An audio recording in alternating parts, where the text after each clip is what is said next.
Scotty Sweatervest with a very special guest, Gorgeous Michelle Starr, just days away from the penultimate match of his career. He against Azim the Dream in Cloverdale, career versus career, but you say win, lose, or draw, this is the end of the road for you. That's right, it is. I thought, you know, no better place than the Cloverdale Fairgrounds to have my final match. You know, I didn't have my first match ever, but I had early in my career. I came to Canada about 1 year into my career, and my first match in Cloverdale was in March of 1988. And I thought it'd be no better place or more suitable and more fitting for to end my career be at Cloverdale Fairgrounds. Well, as your career comes to a close, just take us back over the span of your career. Going back to when you were a kid, I assume you were a fan growing up. Yeah, I became a fan like I was about 14, 15 years old. I started following the WWF back then, or WWF, and I guess it was. And my favorite wrestler back then was Bob Backlund and Sergeant Slaughter. The first match I ever went to live was Bob Backlund versus Sergeant Slaughter at the LA Sports Arena when I was 15 years old. From then on, I was hooked. You know, my dad took me, and then from then on, my grandfather used to take me we go to the Sports Arena or the Olympic Auditorium every month to watch WWF wrestling. And eventually, I started finding out there was an independent circuit called California Wrestling, and there was all kinds of these indie wrestlers and guys who used to work in the Mike LaBelle days. We're still around. Victor Rivera, Wildman Jack Armstrong, the guy who broke me and Billy Anderson, guys, John the Golden Greek Tolos, Professor Toru Tanaka. Tanaka was a very big inspiration in my career. I mean, I had some great car rides with him, and he was always treating me like the same level as him with respect. And he was a big star in his day. And the Alaskan Jay York, one of the famous Alaskans, he's the one who taught me how to blade. You know, back when I was 18 years old, it was so Buddha Khan. I got a lot of guys in the old Mike LaBelle days that were a big inspiration. Mama Guerrero, Chavo Guerrero, you know, names that people know, you know. So you obviously were a big fan. You somehow worked your way, and you actually started with WWF. I did. I started as the ring crew guy. I was me and my partner Scott Peterson, who went on to be Scott Peterson in Portland Wrestling, and his brother Matt's Payne was Daryl Peterson, who was Matt's Payne in WWF, and they were the ring crew guys. And Matt's went to New Japan to train at the dojo there, so I became Scott Peterson's partner. Then Scott went to Portland to work for Don Owens.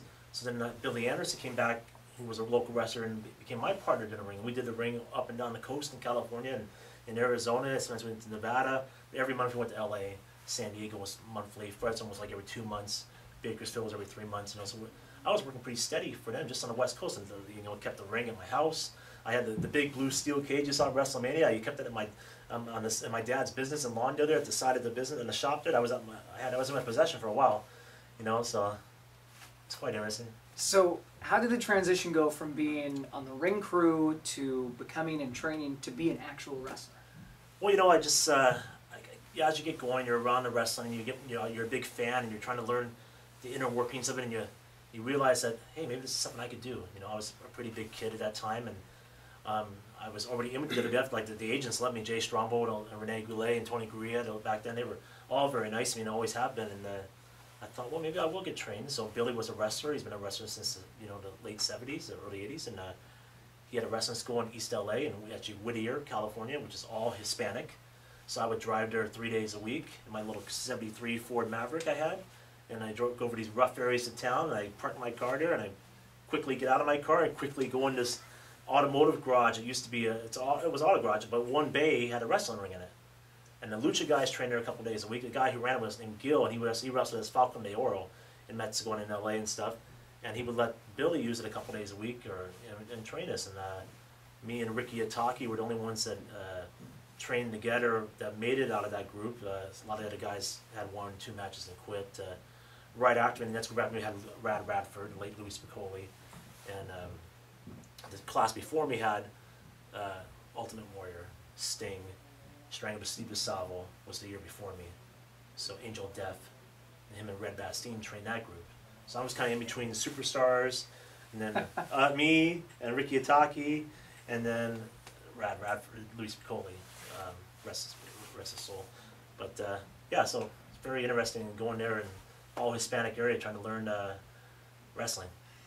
As you were just getting started out, what were your first impressions of your early years in the business, especially down in California? Well, it was very hard to get accepted on the independent shows. You know, it was hard to get a spot. Like, there was, you know, guys that were setting their spots, didn't want to let the new guy in, you know, type thing, so it was hard to get bookings. So I had to, myself and Sweet Daddy Sampson, the wrestler here, but he was Bulldog Sampson down there, we went to Tijuana, he took me down there, and the first week you go down and you introduce yourself to the promoter, you meet the guy, he takes a look at you, looks you over and stuff like that, sees, okay, and they say, okay, maybe we'll come back next week.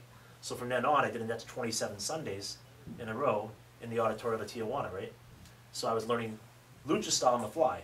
You know, I didn't know lucha style, but I learned lucha style. But in between, I went and got some extra training from Grand Goliath, and Jesse Hernandez to tune up some lucha style too, because lucha was bad. I mean, you know, I just didn't know it, and I didn't know American style very well because I was just starting out. It was all learn on the fly. You know, learn the job. You know, so it was quite expensive wrestling in front of like these are crowds of like 5,000 people inside the auditorium. There, you're wrestling in front of, you know, being an 18-year-old kid getting this opportunity, and you're working the main event because you're a white kid.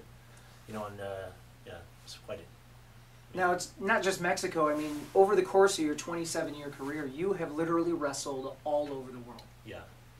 From Mexico to Japan, Korea. I mean, what were your experiences like international? Well, I had some great times in Japan. Japan's a different element, different game there for sure. They treat you with a lot of respect. You're treated like a superstar, an athlete. You know, like the fans. You know, my first time there, the people at the airport taking pictures of you. Me and Kurgan got rushed to this television show right off the plane to go do a local sports night, like the late night news type show. Mm-hmm. We had to go right off the plane to go do that, and you know, you wrestled, and the next week you came back, there was already trading cards of me that the fans had. Like the magazines put out trading cards like immediately. 1 week. Like, well, the next tour. So when the next tour I came back, I was like, look at this card. Going, it's got the stats on the back, it's got a picture on the front. Going, what is this? Oh, a trading card, a baseball magazine. Like it's called in Japan, the wrestling magazine called Baseball. And yeah, they put out trading cards.